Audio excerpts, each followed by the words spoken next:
Thank you for joining us for this episode of Chico Connects.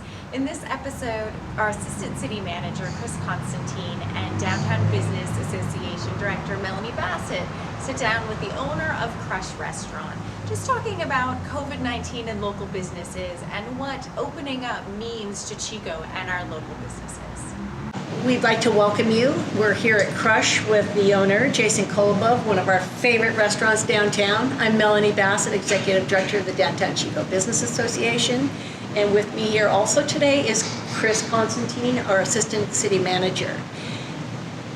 And we're here to support local shopping and dining in downtown Chico. Absolutely, I totally agree with you. And what we've heard a lot about, folks are concerned about, do they go out to a restaurant now that restaurants are opening?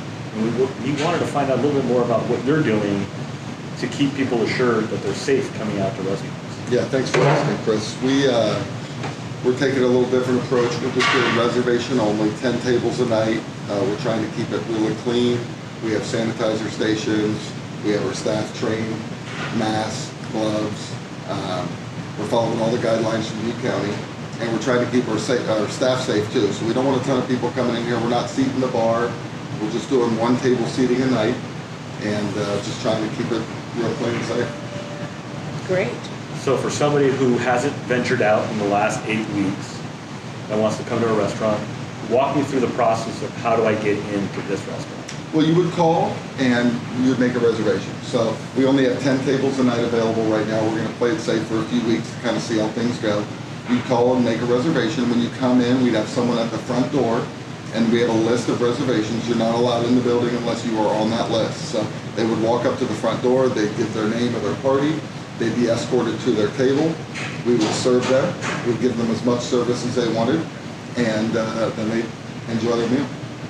And hopefully they'd find it real safe. I mean, there's not many people in the building. We have about 10 staff out here and 10 tables, so it wouldn't all the tables are spread out. We only have 4 tables in this room. We took about 60% of our tables out of the dining room. Yeah. So I can tell there's no silverware on the table, which is one of the requirements, that there's nothing on the tables. Yeah, we're trying to just keep it to a minimum. We have disposable menus, nothing on the table. We'll give you your silverware napkin right when you're here in front of you by a mass server. Our staff's been incredible. They've been willing to be trained on something. This is something completely new. Like normally when you come to the restaurant, it's hugs, it's kisses, it's right. You want your server at the table, conversating, building a relationship. But this is something completely different, and our team has been amazing.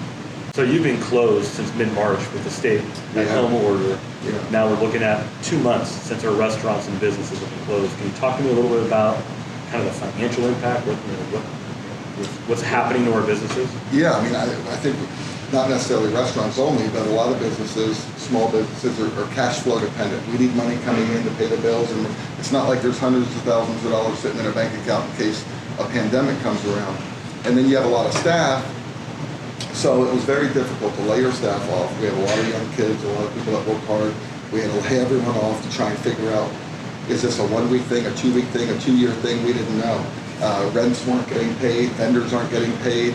Now that we're able to open back up, we can get on payment plans with our landlords and vendors. We can get our staff back to work.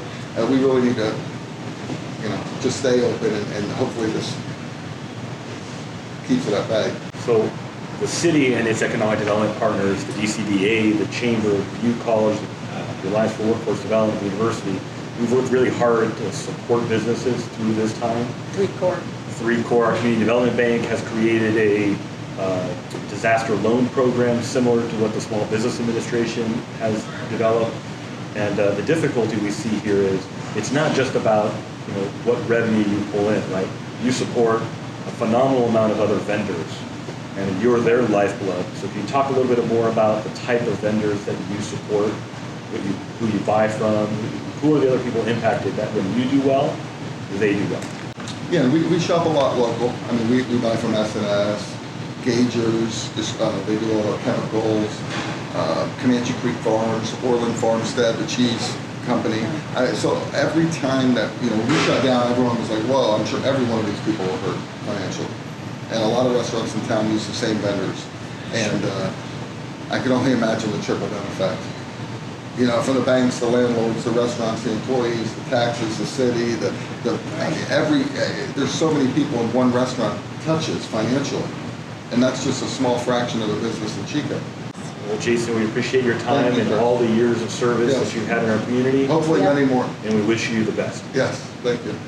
As restaurants and stores begin to open throughout Chico, you'll notice that every establishment has slightly different rules regarding the use of gloves, hand sanitizer, or masks. It's important to follow the directions of each establishment and to respect the rules that they've outlined to keep their customers safe.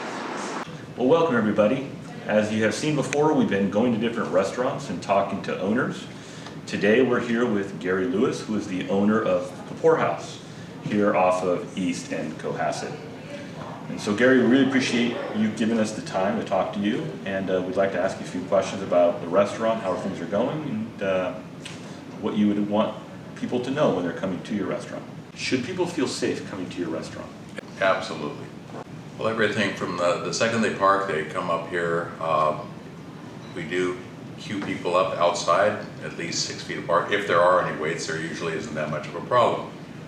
We do not allow any more than one guest at a time waiting near the hostess. We have plenty of seats right now, even with the reduction in seating. Once they are asked to sit down, first thing they get the option of having a sanitized menu or to be able to scan a QR code on the wall and see the menu on their phone. So we follow distance practices, everything from sanitizing the seats and tables, once again to the menus. So Gary, if there's one thing you would want people to know about your restaurant, what would that be? I'm just thrilled to be open again and having my staff back to work. Thank you for joining us for this episode of Chico Connects. We hope that you stay safe, and we hope that you stay healthy, Chico. And we really hope that you get out and enjoy everything that Chico has to offer, including all of these local businesses that are opening back up. Stay healthy, Chico.